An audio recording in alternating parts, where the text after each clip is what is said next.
Today is August 16th, and our first reading is from 2 Samuel chapter 6, verses 1 to 19.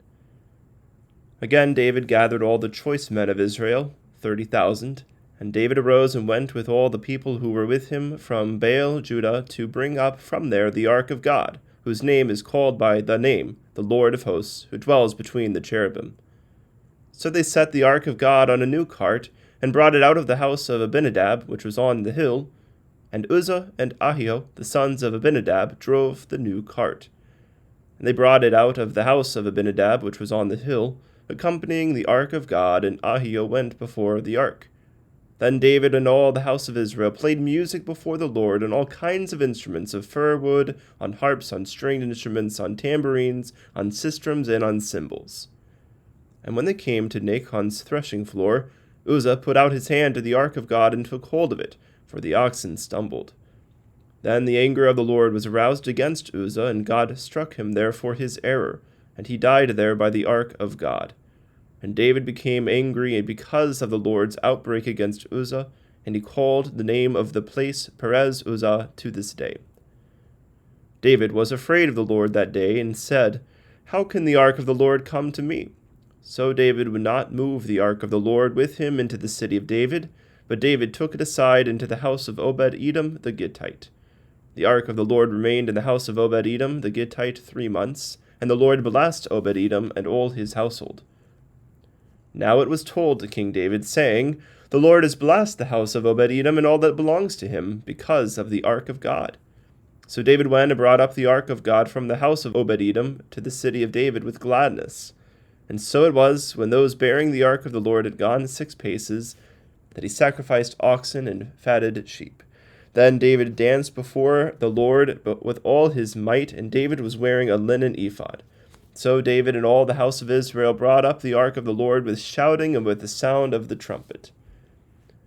Now as the ark of the Lord came into the city of David, Michal, Saul's daughter, looked through a window and saw King David leaping and whirling before the Lord, and she despised him in her heart.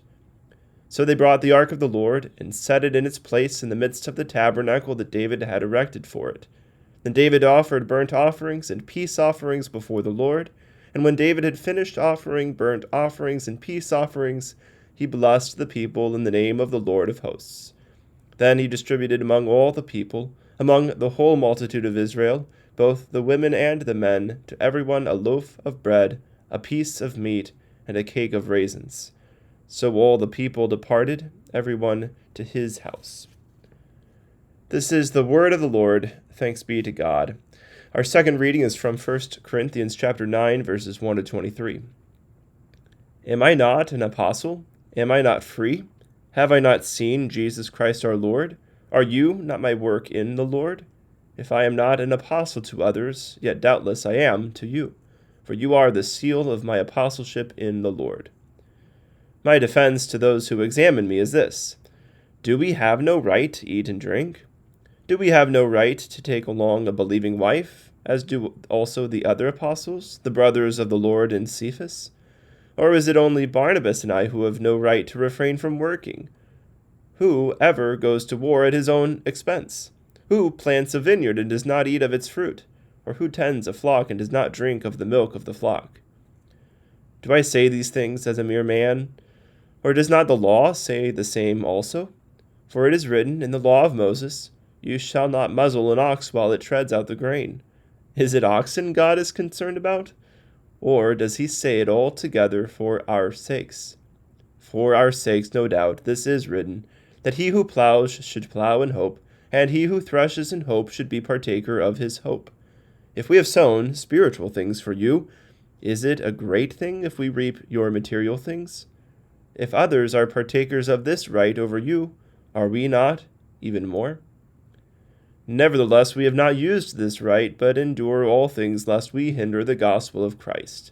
Do you not know that those who minister the holy things eat of the things of the temple, and those who serve at the altar partake of the offerings of the altar?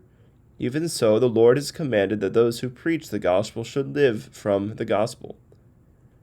But I have used none of these things, nor have I written these things that it should be done so to me. For it would be better for me to die than that anyone should make my boasting void.